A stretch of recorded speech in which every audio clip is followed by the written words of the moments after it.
इस विकास की गति को तीव्र गति देने के लिए आदरणीय प्रधानमंत्री जी हरियाणा में आ रहे हैं।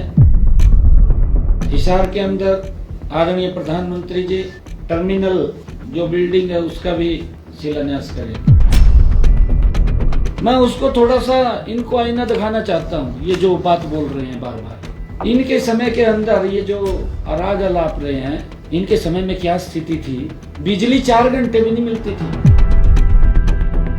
शहर के अंदर कट लगते थे, सारी रात शहर के अंदर लोग गलियों में घूमते रहते थे, लाइट नहीं आती थी, तूफान आ जाता था पाकिस्तान के अंदर, बिजली हिसार की कट जाती थी।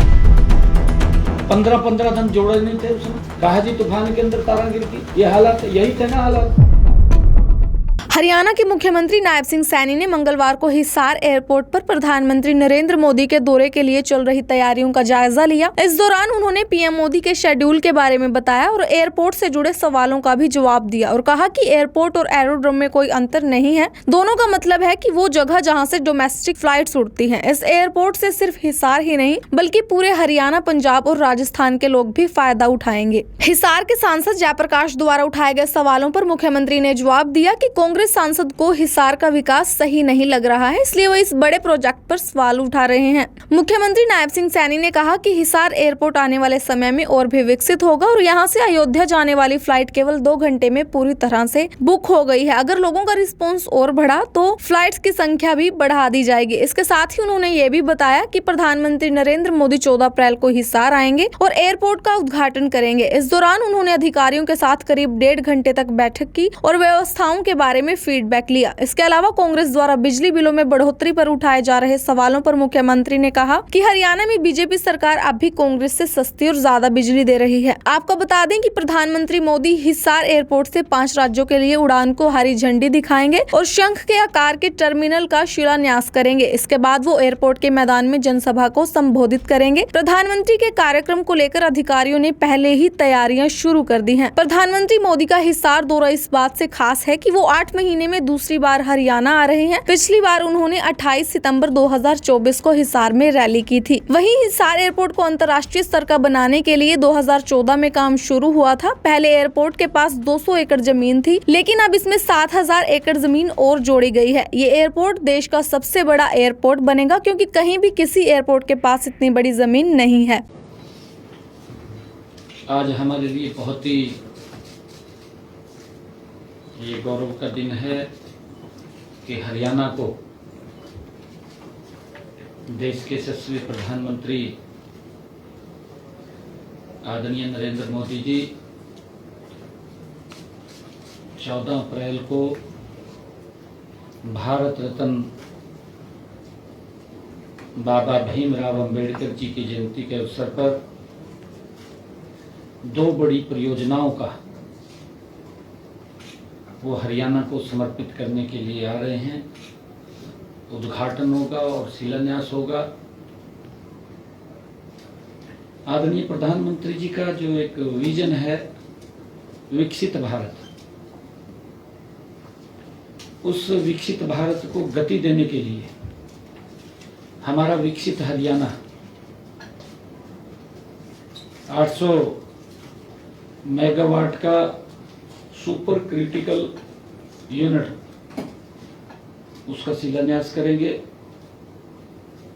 और इसी स्थल के ऊपर हरियाणा में जो हमें महाराजा अग्रसेन जी महाराज एयरपोर्ट यहाँ से उड़ान शुरू हो जाएगी और लोगों को, हमारे हरियाणा के हिसार के लोगों को तो लाभ मिलेगा ही, परंतु इस एयरपोर्ट का लाभ पंजाब का एक बड़ा भाग, राजस्थान का एक बड़ा भाग, वहां के लोगों को भी इस एयरपोर्ट का बड़ा लाभ मिलेगा। क्योंकि अगर कोई इस प्रकार की बड़ी यूनिट कहीं पर भी आती है, उस क्षेत्र ऑटोमेटिक गति से विकसित हो जाता है, आगे बढ़ जाता है। आदरणीय प्रधानमंत्री जी जो हरियाणा में आ रहे हैं, उस गति को और तेज करने के लिए इस विकास की गति को तीव्र गति देने के लिए आदरणीय प्रधानमंत्री जी हरियाणा में आ रहे हैं। हमारे हरियाणा के लोग आदरणीय प्रधानमंत्री जी का दिल खोल करके स्वागत करेंगे। मोदी जी हरियाणा से बहुत स्नेह और प्यार करते हैं। हरियाणा के लोग भी आदरणीय मोदी जी से बहुत स्नेह और प्यार करते हैं और उसी कड़ी के अंदर हमें अपना हवाई अड्डा मिल रहा है। ऊर्जा के क्षेत्र के अंदर तेज गति से, क्योंकि आज पूरा का पूरा सिस्टम ऊर्जा की तरफ बढ़ रहा है और हमें एक 800 मेगावाट का सुपर क्रिटिकल यूनिट जो अपने समय में तैयार होगा, 7,772 करोड़ रुपए जिसको पर लागत आएगी और वो 2028 के अंत तक उसको पूरा कर लिया जाएगा। पूरे अपने समय में बनकर के तैयार होगा और हरियाणा के लोगों को उसका लाभ मिलेगा। आज हमने यहाँ की आदरणीय प्रधानमंत्री जी आ रहे हैं, उस बैठक के अंदर अधिकारियों के साथ जायजा लिया है। भारी संख्या में लोग यहाँ पर आदरणीय प्रधानमंत्री जी का स्वागत करने के लिए आएंगे। एक एक बारीक से बारीक चीज को हमने ध्यान से देख करके उसके दिशा निर्देश दिए हैं कि किसी प्रकार की कोई भी कमी किसी भी पॉइंट पे ना रहे, उसको लेकर के हमने बारीकी से उसके ऊपर चर्चा की है। हिसार के अंदर आदरणीय प्रधानमंत्री जी टर्मिनल जो बिल्डिंग है उसका भी शिलान्यास करेंगे, जिसका आने वाले समय के अंदर लाभ मिलेगा। और यहां से भगवान श्री राम महाराजा अग्रसेन एयरपोर्ट से महर्षि वाल्मीकि एयरपोर्ट पर फ्लाइट उतरेगी और इसी फ्लाइट से भगवान श्री राम के भव्य और दिव्य दर्शन भी करने का अवसर मिलेगा। ये हमारे लिए बड़े गर्व और गौरव की बात है। आप सबको भी मैं इस अवसर के ऊपर आदरणीय प्रधानमंत्री जी आ रहे हैं, क्योंकि हम जागरूक पत्रकार हैं। मैं आप सबसे भी आग्रह करूंगा कि हम सब आदरणीय प्रधानमंत्री जी के इस विजिट को, क्योंकि ये हमारे हरियाणा से और हमारे हिसार से जुड़ा हुआ है, एक बहुत बड़ा एक विकास की गति, क्योंकि जब यहाँ एयरपोर्ट होगा तो इसके चारों तरफ हमारे बड़ी इंडस्ट्रियल यूनिट वो भी यहाँ पर आएंगी। जहाँ एयरपोर्ट होता है वहाँ पर विकास के कई रास्ते खुलते हैं। जब कोई इतना बड़ा यूनिट आता है उसका लाभ यहाँ के लोगों को तो मिलता है, परंतु बाहर के लोगों को भी बड़ा लाभ मिलता है। तो मैं बहुत बहुत आदरणीय प्रधानमंत्री जी के हरियाणा पधारने का हम जोरदार स्वागत करेंगे। सर, जो बिजली के दाम बढ़े हैं हरियाणा में, रणदीप सुरजेवाला का ये कहना है कि 5,000 करोड़ का जनता पे भार बढ़ा है। और नंबर 2, जो एक रेवाड़ी में जो शहीद हुआ है सिद्धार्थ, उनके परिजन ये मांग कर रहे हैं कि एम्स का नाम उनके नाम से किया जाए। क्या कहना चाहिए? देखिए, जो आपने बात कही है, कांग्रेस के लोग अपने गिरेबान में जा करके देखें तब वो दूसरे पे उंगली उठाएं। बोलना तो आसान है। मैं देख रहा था भूपेंद्र सिंह हुड्डा, रणदीप सुरजेवाला इनमें तो वैसे होड़ लगी हुई है, अभी नेता कौन बनेगा उसकी, उन्हें तो हाजिरी लगवानी है, बाकी तो कोई मतलब नहीं है किसी से। वे हमने अपने कार्यकाल में क्या किया क्या नहीं किया। मुझे ध्यान में है भूपेंद्र हुड्डा 2013-14 हरियाणा के मुख्यमंत्री थे। रणदीप सुरजेवाला उसमें कैबिनेट का मंत्री था, मेरे ध्यान नहीं है, शायद बिजली मंत्री भी ना हो, बिजली मंत्री था,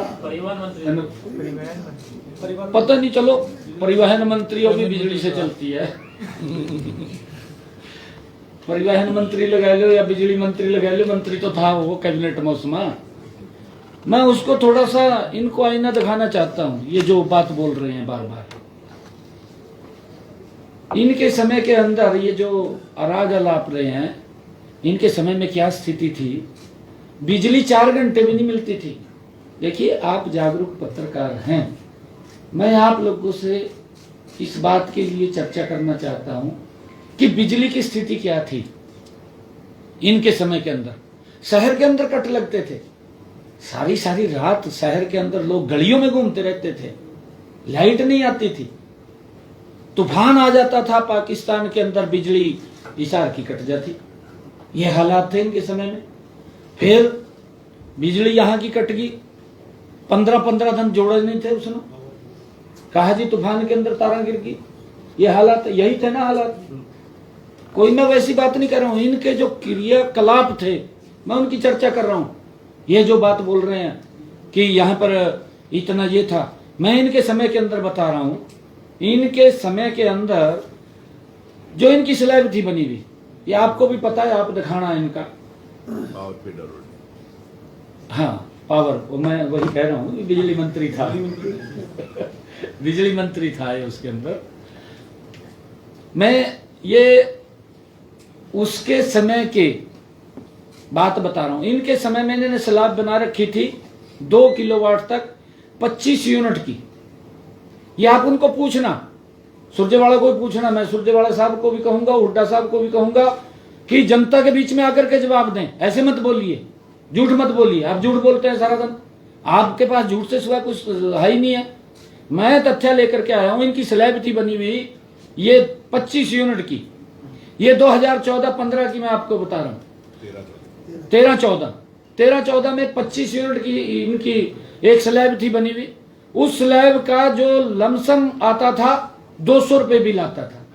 अगर कोई व्यक्ति 25 यूनिट खर्च करेगा तो उसका बिल 200 रुपए आता था।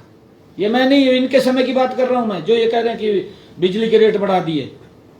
50 यूनिट का रेट 200 रुपए आता था इनके समय के अंदर। अगर 100 यूनिट खर्च करता था उसका 378 रुपए आता था इनके समय के अंदर। अगर 150 यूनिट खर्च करता था 603 रुपए खर्च आता था इनके समय में, बिल आता था इतना। और अगर 200 यूनिट खर्च करता था 828 रुपए आता था। और अगर 250 यूनिट खर्च करता था तो 1053 का बिल आता था। इनके समय की बात कर रहा हूं मैं, ये 2013-14। अगर 300 यूनिट खर्च करता था, ये भूपेंद्र सिंह हुड्डा और रणदीप सुरजेवाला जिसमें बिजली मंत्री था उसकी बात कर रहा हूं। लोगों को झूठ बोलना कांग्रेस की फितरत है, झूठ बोलना, परंतु झूठ नहीं चलेगा। 300 यूनिट के ऊपर 1316 रुपए का बिल आता था। और मैं बताता हूं, अभी 25 यूनिट हमारे समय के अंदर 2025-26 आज की टिल डेट, आज की बात कर रहा हूं मैं, 25 यूनिट का हमारा खर्चा आ रहा है 55 रुपए का बिल आता है। आप देखिए कितना 200 रुपए का इनके समय में आता था, हमारे समय में 55 रुपए का बिल आ रहा है। आज की बात कर रहा हूं मैं। अगर कोई परिवार 25 यूनिट खर्च करेगा तो उसका 55 रुपए का बिल आएगा। ये मैं बोल रहा हूं। हमने सुधार किया है, 24 घंटे बिजली देने का काम किया है। हमने हरियाणा प्रदेश के अंदर कितने पावर हाउस बनाए हैं पिछले 10 वर्षों में, कितने फीडर निकले हैं, कितना तारों का सुदृढ़ीकरण हुआ, कितने हमने ट्रांसफार्मर लगाए हैं, ये गिनती नहीं है इसकी, बड़ा मजबूती से काम किया है। और अगर 50 यूनिट हमारे यहाँ खर्च करता है आज के समय के अंदर तो 110 रुपए का बिल आता है। आज की बात कर रहा हूं मैं, टिल डेट आज की, जो ये कह रहे हैं बिल बढ़ा दिया। और अगर 100 यूनिट कोई व्यक्ति खर्च करता है, इनके समय में 378 वो बिल आता था, ये 2013-14 की बात है। आज 25-26 245 रुपए का बिल आता है। और अगर 150 यूनिट खर्च करता है, इनके समय में 603 रुपए का बिल आता था, आज 443 रुपए का बिल आता है। कितना बड़ा अंतर है, ये महंगाई की बात कर रहे हैं। हम 24 घंटे बिजली भी दे रहे हैं। ये 200 यूनिट अगर कोई खर्च करता था, ये रणदीप सुरजेवाला भूपेंद्र सिंह हुड्डा को मालूम है, इनके समय के अंदर 828 रुपए का बिल आता था। लोग इस प्रकार की बात बोलते थे, कहा बिजली तो आंदी नहीं, वही कहा अरे बिल बढ़ का है रहा, कहा बिल ज्यादा है रहा। ये स्थिति थी इनके समय में। और इनके समय के अंदर मैं बताना चाहता हूं, 300 यूनिट का बिल 1316 रुपए आता था, और हमारे समय के अंदर 1230 रुपए का आता है। आज भी 2025-26 इतना सुदृढ़ीकरण करने के बावजूद भी हमारी सरकार ने बिलों को, लोगों के ऊपर बिलों का भार नहीं डाला है। ये तो झूठ बोल रहे सारा दिन। मैं भूपेंद्र सिंह हुड्डा को ये पूछना चाहता हूं, 2013-14 में इन बिजली कंपनियों के ऊपर, चाहे वो HBBNL थी और चाहे DHBBNL है, कितना इनके ऊपर कर्जा था, वो भी स्पष्ट करे। मैंने विधानसभा के अंदर बताया था, विधानसभा के अंदर पूरा मैंने उत्तर दिया था, कितना कर्जा था। हमने उस कर्जे को भी उतारा है, और वो अगले साल 2027 के अंदर 0 हो जाएगा लगभग। ये कर्जा सारा जो इनका कर्जा था वो भी हमने उतारा है। इनका कर्जा उतारा है हमने। बिजली के भाव कम कर रहे हैं हम, बिजली के रेट कम करके दे रहे हैं, 24 घंटे बिजली दे रहे हैं। ये कोई छोटी बात नहीं है। और मैं एक और बात आज आपके लोगों के माध्यम से कहना चाहता हूं।